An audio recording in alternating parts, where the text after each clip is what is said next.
Hello friends, कैसे हैं आप सब। तो आज मैं आपको बताने वाली हूँ अमर सिंह चमकीला मूवी को बिल्कुल शॉर्ट में। तो गाइज़ ये है रियल बेस्ड मूवी है। चमकीला के बारे में बताया गया इस मूवी में। स्टार्टिंग हो जाती है इस मूवी की, एक स्टेज का सीन दिखाया जाता है जहाँ पे अनाउंसमेंट चल रही है कि पंजाब के बहुत ही मशहूर सिंगर अमर सिंह चमकीला अपनी वाइफ अमरजोत के साथ आने ही वाले हैं कुछ ही टाइम में। तो बहुत ज़्यादा क्राउड है, बहुत लोग एक्साइटेड हैं वहाँ पर। तभी उनकी गाड़ी वहाँ आ जाती है और अमर सिंह चमकीला गाड़ी से उतरते हैं और जैसे ही उनकी वाइफ गाड़ी से उतरती है तभी वहाँ पे फायरिंग स्टार्ट हो जाती है और एक गोली सीधा उनकी वाइफ के सर पे जाके लगती है। जैसे ही अमर सिंह अपनी वाइफ की तरफ देखते ही हैं तभी 2-3 गोलियां अमर सिंह चमकीला को लग जाती है और वहाँ पे अफरा तफरी मच जाती है। सारे लोग वहाँ से भाग जाते हैं और जो बंदूक लेके जो मारने आए थे लोग, वो उनकी वाइफ अमरजोत और अमर सिंह चमकीला को वहीं पर मारकर चले जाते हैं। उसी फायरिंग में अमर सिंह चमकीला के जो 2 साथी थे वो भी मारे जाते हैं। अब हमें बचपन का सीन दिखाया जाता है कि किस तरीके का अमर सिंह चमकीला का बचपन रहा है, क्योंकि कुछ लोग अफरा तफरी में बोल ही रहे थे कि इसको तो मारा ही जाना था क्योंकि इतने गंदे गाने बनाता था। तो उसी टाइम में हमें एक बचपन का सीन दिखाया जाता है कि अमर सिंह चमकीला के सामने क्या क्या चीज़ें होती थी, उन्होंने क्या क्या चीज़ें देखी हैं बचपन में, इसीलिए उनके गानों में ये सारी चीज़ें हमें दिखाई देती थी। उन्होंने जितनी भी अडल्ट एक्टिविटीज़ होती थी वो सारी उन्होंने देखी हैं कि नाइट में एक हस्बैंड वाइफ किस तरीके से रोमांस करते थे। तो ये सारी चीज़ें उन्होंने अपनी लाइफ में देखी हैं। किसी लड़की को नहाते हुए देखना छुप छुप के, तो ये सारी चीज़ें उन्होंने देखी थी, इसीलिए उनके गानों में ये सारी बातें हमें नजर आती थी। तब प्रेजेंट सीन दिखाया जाता है कि किस तरीके से दोनों को मार दिया गया, उनकी बॉडी को पुलिस स्टेशन तक लाया जाता है। पुलिस स्टेशन में उनके जो फ्रेंड्स हैं उनकी बॉडी को लेने आते हैं, बट पुलिस वाले कोई हेल्प नहीं करते, ना ही गाड़ी बुलाते ना ही कुछ। और फिर उनके फ्रेंड्स जो हैं खुद ही उनकी बॉडी को एक ट्रैक्टर में डालकर घर तक ले जाते हैं। पुलिस वाले कहते हैं कि कौन आएगा इनकी हेल्प करने, इतने गंदे गाने गाता था, इसे तो मरना ही था। इस तरीके के सारे टॉन्ट जो है अमर सिंह चमकीला की बॉडी को लोग बोलते हैं। तभी एक सीन दिखाया जाता है जहाँ पे एक मैखाना है जहाँ पे दारू वारू पी रहे हैं लोग बाग। वहीं एक लड़का, एक पर्सन होता है जिसका नाम है टिक्की, और वो बोल रहा होता है कि ये अमर सिंह चमकीला है, ये कुछ भी नहीं था, इसे तो मैंने बनाया है। तो उसने बहुत ज़्यादा ड्रिंक कर रखी थी, तो उस आसपास वाले लोग बोलते हैं हाँ तुमने ही तो बनाया इसे, वो इतना बड़ा फेमस सिंगर और तुम यहाँ कैसे बना दिया तुमने उसको। तब टिक्की जो है पूरी स्टोरी सुनाता है लोगों को कि किस तरीके से अमर सिंह चमकीला उसके पास पहली बार आया था। तब उसका नाम सिर्फ अमर सिंह था। टिक्की से मिलने आया था क्योंकि टिक्की जो है ढोलक बजाता था और बहुत ही अच्छी ढोलक बजाता था।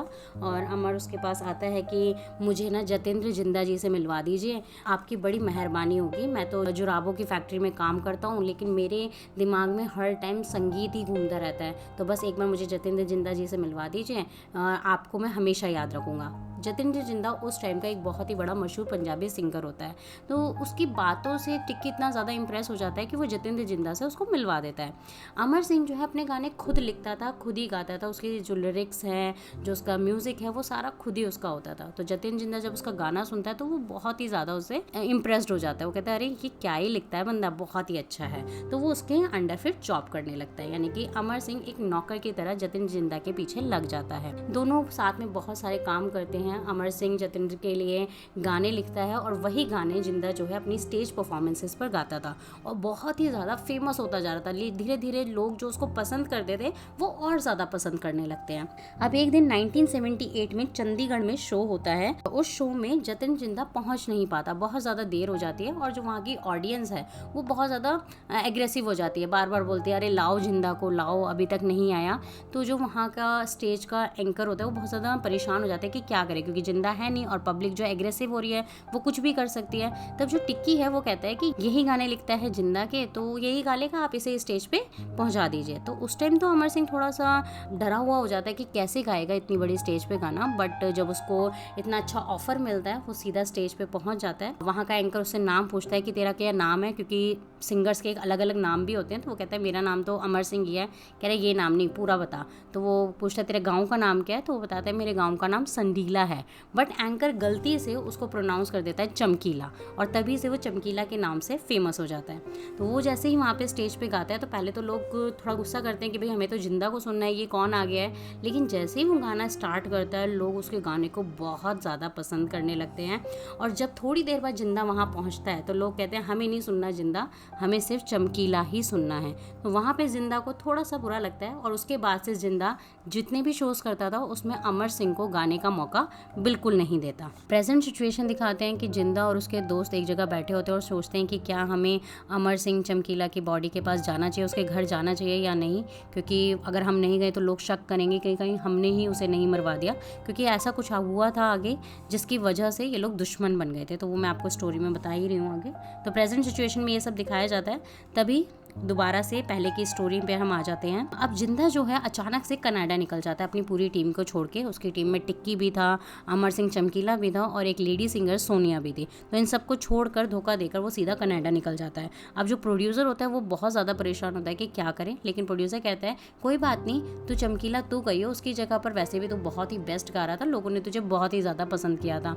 तो चमकीला को एक बार तो लगता है ये तो गलत हो जाएगा, हम अपने जिंदा को, जिसने मुझे यहाँ तक लेकर आया है, हम उसे धोखा दे रहे हैं। बट टिक्की किसी तरीके से उस बात को संभाल लेता है और अब चमकीला के साथ सोनिया ये दोनों स्टेज परफॉर्मेंस करना स्टार्ट कर देते हैं और बहुत ज़्यादा धीरे धीरे पॉपुलर होते जाते हैं। अब चमकीला को लोग बहुत ज़्यादा पसंद कर रहे थे। 1981 में वो न्यू दिल्ली भी जाते हैं, उनका रिकॉर्ड भी लिखा जाता है। रिकॉर्ड होता है उस टाइम पे जो कैसेट्स रिकॉर्ड होती थी वो सारी रिकॉर्डिंग होती है और वो रिकॉर्ड भी एकदम सुपर डुपर हिट होता है और लोगों को बहुत ज़्यादा पसंद आता है। प्रेजेंट सिचुएशन की बात करें तो घर पर बॉडी आ जाती है और बॉडी के साथ साथ उसके पीछे पुलिस वाले भी आ जाते हैं।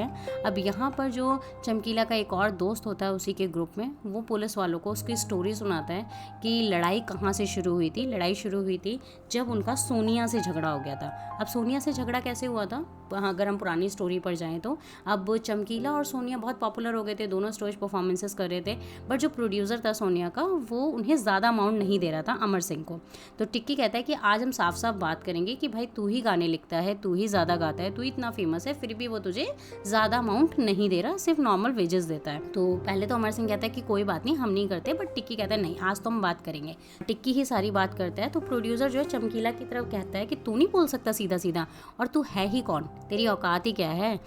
इस तरीके से उसको वो मतलब इतने गंदे गंदे टॉन्ट्स बोलता है और लास्ट में कह देता है कि अगर मैं ना हूँ तो तू भूखा मर जाएगा। यही बात जो है अमर सिंह चमकीला को लग जाती है। वो कहता है हाँ मैं हूँ चमार, बट मैं भूखा नहीं मरूंगा, आप ये मत सोचिए। तो वहीं से वो उसको छोड़कर चला जाता है और बाहर सड़क पर फुटपाथ पे अपना एक छोटा सा बोर्ड लगा लेता है और उस पर अपना कॉन्टैक्ट नंबर डाल देता है अमर सिंह चमकीला। वहीं पर वो गाने लिखता रहता है, काफ़ी टाइम हो जाता है फुटपाथ पर ही। वहीं पड़ोस में एक जो बूथ होता है उसका नंबर उसने डाला होता है अपने बोर्ड पर। फिर उसे क्वेरी आती है। पहली क्वेरी जैसे ही आती है धीरे धीरे उसको इतनी क्वेरीज आती रहती हैं, वो शोज़ करने लगता है, उसे शोज़ मिलने लगते हैं डायरेक्ट बिना किसी मीडिएटर के। जब उसे शोज़ मिलते हैं धीरे धीरे वो फेमस हो जाता है। फेमस तो हो जाता है लेकिन अब उसकी प्रॉब्लम होती है लड़की की। कोई भी लड़की जो है उसके साथ टिक नहीं पा रही होती है, क्योंकि जो उसके गाने होते हैं उसके साथ गाने के लिए एक बहुत ज़्यादा वॉल्यूम की ज़रूरत होती है, हाई पिच की ज़रूरत होती है, जो लड़कियां बर्दाश्त नहीं कर पा रही थी। कोई भी लड़की आती थी एक दो शो करके चली जाती थी। अब उनको ये सारी प्रॉब्लम होती है। तो फिर आते हैं मिस्टर मानक जी। वो एक लड़की के बारे में बताते हैं जिसका नाम होता है बब्बी यानी अमरजोत। वह कहते हैं कि ये लड़की ने बहुत सारे स्टेज परफॉर्मेंसेस किए हुए हैं, ये आपके साथ अच्छा खासा गाने गा सकती है। तो वो अपने पापा और भाई के साथ अमर सिंह से मिलने आती है।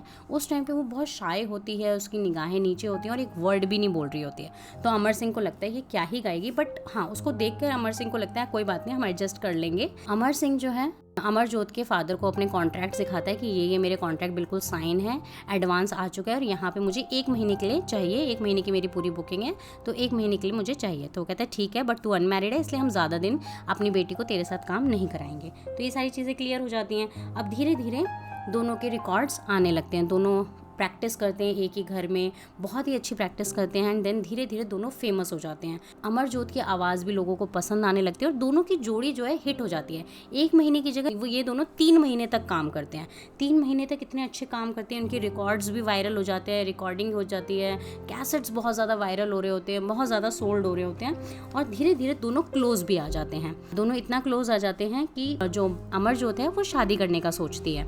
अब क्या होता है, जो अमरजोत के फादर हैं अपने बेटे से बात करते हैं कि तेरी बहन को यहाँ से ले जाते हैं बिकॉज वो लड़का अनमैरिड है और अनमैरिड के साथ हम ज़्यादा दिन काम नहीं कराएंगे। तो जैसे ही अमरजोत को ये पता चलता है तो अमरजोत टिक्की से कहते हैं कि मैं यहाँ रुक सकती हूँ, बस एक ही चीज़ है कि तू अपने दोस्त को बोल वो मुझसे शादी कर ले, हम लोग शादी कर लेंगे तो मेरे फादर के पास कोई सॉल्यूशन नहीं बचेगा। तो जो चमकीला है वो राज़ी हो जाता है क्योंकि भाई जोड़ी हिट हो चुकी थी, लोग इन दोनों की जोड़ियों को पसंद कर रहे थे। तो चमकीला राज़ी हो जाता है, दोनों चुपके से शादी कर लेते हैं। शादी करने के बाद अमरजोत के फादर के पास तो कोई ऑप्शन बचता नहीं है। अब दोनों टिक्की और अमर सिंह अपने ऑफिस पर बैठ के ड्रिंक कर रहे थे, तभी बाहर बहुत शोर होने लगता है। तो टिक्की कहता है ये लगता है अमरजोत के फादर होंगे जो यहाँ पे शोर मचा रहे हैं। तो अमर सिंह कहता है कि उसके फादर नहीं है बल्कि ये गुरमेल के घर वाले हैं। वो कहता है कौन गुरमेल? कहते हैं मेरी पहली वाइफ। तब टिक्की को पता चलता है कि अमर सिंह चमकीला पहले से शादीशुदा था। तो टिक्की कहता है तूने मुझे पहले क्यों नहीं बताया? कह रहा तूने कभी पूछा ही नहीं।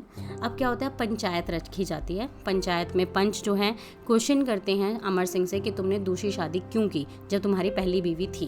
भाई फेमस तो वो होता ही है, बहुत ज़्यादा फेमस होता है, लोग सारे चमकीला की तरफ होते हैं, उसे देखने के लिए वहाँ आए होते हैं पूरी पंचायत में।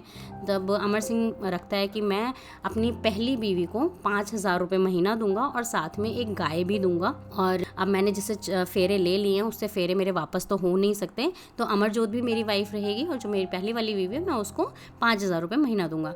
तो जो लोग हैं वहाँ पे राज़ी हो जाते हैं इस चीज़ को लेके, क्योंकि गाँव के लोगों को अमर सिंह ने पहले ही बहुत कुछ दे रखा था। हर किसी की बेटी की शादी में 2,000 रुपये, किसी की शादी में गाय भैंस, मतलब इस तरीके से वो पैसे वगैरह देता रहता था। तो सारे लोग अमर सिंह के डिसीजन से खुश हो जाते हैं। तो इस तरीके से अमर सिंह अपनी पहली वाइफ के साथ सॉर्ट आउट कर लेता है। जैसे ही वो अमरजोत के पास पहुंचता है, अमरजोत पहले तो गुस्सा होती है कि तुमने मुझे नहीं बताया, बट बाद में वो भी राजी हो जाती है। अब दोनों फ्यूचर में आगे बढ़ जाते हैं, बहुत सारे शोज करते हैं, धीरे धीरे पॉपुलर भी होते जा रहे थे। लेकिन अब आ जाता है 1984, जो हम सबको पता है कि हमारे इंडिया में बहुत ज़्यादा दंगे हुए थे क्योंकि इंदिरा गांधी मारी गई थी।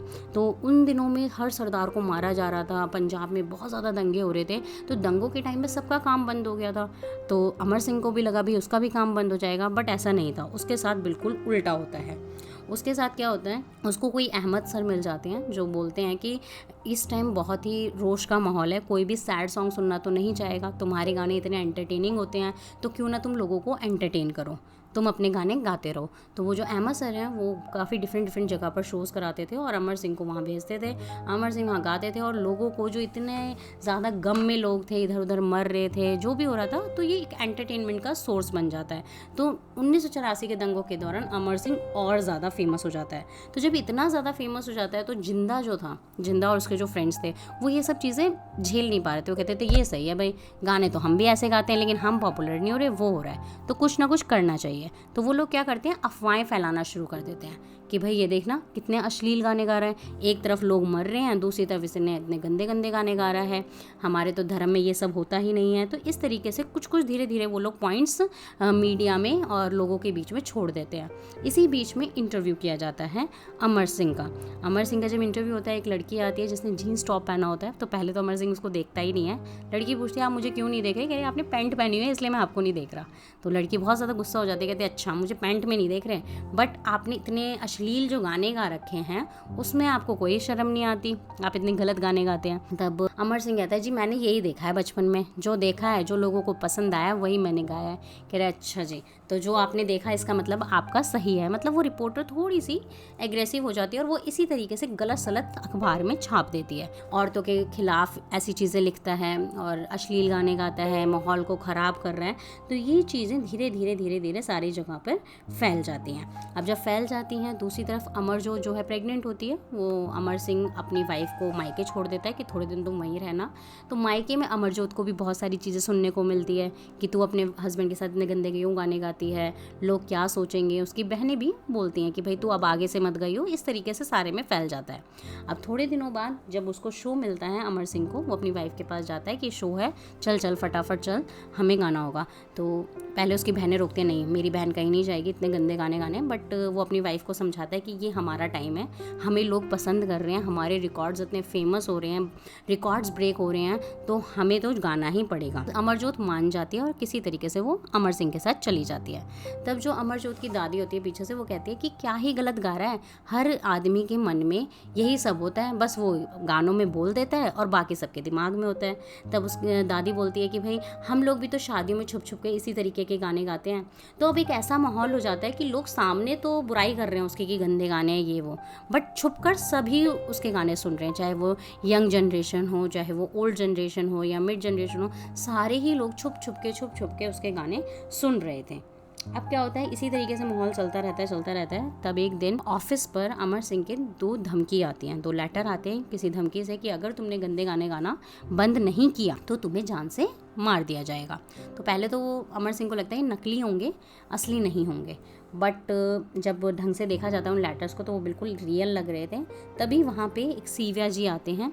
पहले तो चमकीला उसको देखकर भाई हैरान हो जाता है कि कहीं ये मारने वाली तो नहीं है, तो वो छुप जाता है। फिर उसका पीछा किया जाता है, एक दोस्त उसका पीछा करता है, तब पता चलता है वो डिपार्टमेंट से है, मतलब वह होता वो इनकम टैक्स डिपार्टमेंट से है, बट बंदे ने सिर्फ डिपार्टमेंट सुना होता है। तो चमकीला उसको अपने घर ले जाता है, घर ले जाके उसको अपने सारा गोल्ड पैसा सब कुछ दे देता है और कहता है सर मुझे बचा लीजिए, ये सारा पैसा ले जाइए। तब जब सीविया जी हैं वो इनकम टैक्स डिपार्टमेंट से होते हैं, वो कहते हैं तुमने इन सब का टैक्स भरा है? वो कहते हैं मुझे नहीं पता टैक्स वैक्स, बस आप मुझे बचा लीजिए। तब सीविया जी बताते हैं कि मैं वो फोर्स से नहीं हूँ, मैं इनकम टैक्स डिपार्टमेंट से हूँ। और सीविया जी फिर उसकी हेल्प करते हैं, एक ग्रुप से मिलवाते हैं उसे अमृतसर में 1985 में, ताकि उसकी कुछ हेल्प हो जाए। देन वो 1985 में अमर सिंह अमृतसर जाते हैं। वहाँ पे एक पूरी कमेटी होती है जिसमें बड़े बड़े लोग होते हैं। वो लोग कहते हैं अमर सिंह से कि तुम्हारी आवाज़ बहुत अच्छी है, बट तुम अब आगे से गंदे गाने नहीं गाओगे, ये प्रॉमिस करो। अमर सिंह कहता है ठीक है मैं नहीं गाऊंगा। फिर अमर सिंह वापस अपने स्टूडियो आता है और अपने फ्रेंड्स को कहता है कि अब मैं धार्मिक गीत गाऊंगा। तो सारे हंसने लगते हैं, कहते हैं वाह, चमकीला और धार्मिक गीत दोनों ही अलग चीज़ें हैं, कैसे गा सकते हो आप तुम धार्मिक गीत? वो कहते हैं नहीं, अब मैं गंदे गाने नहीं गाऊंगा, मैं धार्मिक गीत गाऊंगा। तो वो धार्मिक गीत गाता है और लक इतना अच्छा होता है, आवाज़ इतनी अच्छी होती है कि उसके धार्मिक गीत भी फेमस हो जाते हैं। चाहे उसकी कैसे भी रिकॉर्ड्स हों, धार्मिक हों अधार्मिक हों, वो सारे ही फेमस होते जाते हैं। अब धीरे धीरे चमकीला इस लाइन में फेमस हो रहा था। अब एक दिन वो अखाड़ा यानी कि स्टेज परफॉर्मेंस कर रहा था। तभी वहाँ पे कुछ लोग कहते हैं कि भाई तूने बहुत धार्मिक गा लिया, अब वो पुराना वाला गाना गा दे, एक बार गा दे पुराना वाला। तो वो 2-3 जगह तो मना करता है, नहीं गाता। लेकिन जब लोग बहुत ज़रूरत से ज़्यादा पीछे पड़ जाते हैं, तो चमकीला की एक कमज़ोरी थी। उसकी कमज़ोरी ये थी कि लोग जो सुनना चाहते थे वो उन्हें वही सुनाना चाहता था। तो वो हार मान जाता है और दोबारा से वही पुराने अपने गाने गाने लगता है। तो उसको फिर से धमकियाँ मिलना शुरू हो जाती हैं। उसे इतनी धमकियाँ मिल रही थी कि वो बहुत ज़्यादा डिप्रेशन में पहुंच जाता है, लेकिन वो अपना काम करना नहीं छोड़ता। फिर उसको एक पटोला मूवी का ऑफ़र आता है। पटोला मूवी वो लोग करते हैं काफ़ी अच्छे से। उसको धमकियाँ मिल रही थी, लेकिन धमकियों से उसे कोई भी फ़र्क नहीं पड़ रहा था। टिक्की ने इस बीच में उसको छोड़ दिया था। एंड देन वो लोग फिर बहरैन गए थे पहली बार। बहरैन में भी बहुत ज़्यादा फेमस हो गए थे, काफ़ी अच्छे गाने गा रहे थे। लेकिन अभी भी जो पंजाब में उसके खिलाफ जो रोष था वो बढ़ता जा रहा था धीरे धीरे। 1987 में वो कनाडा पहुंच जाता है।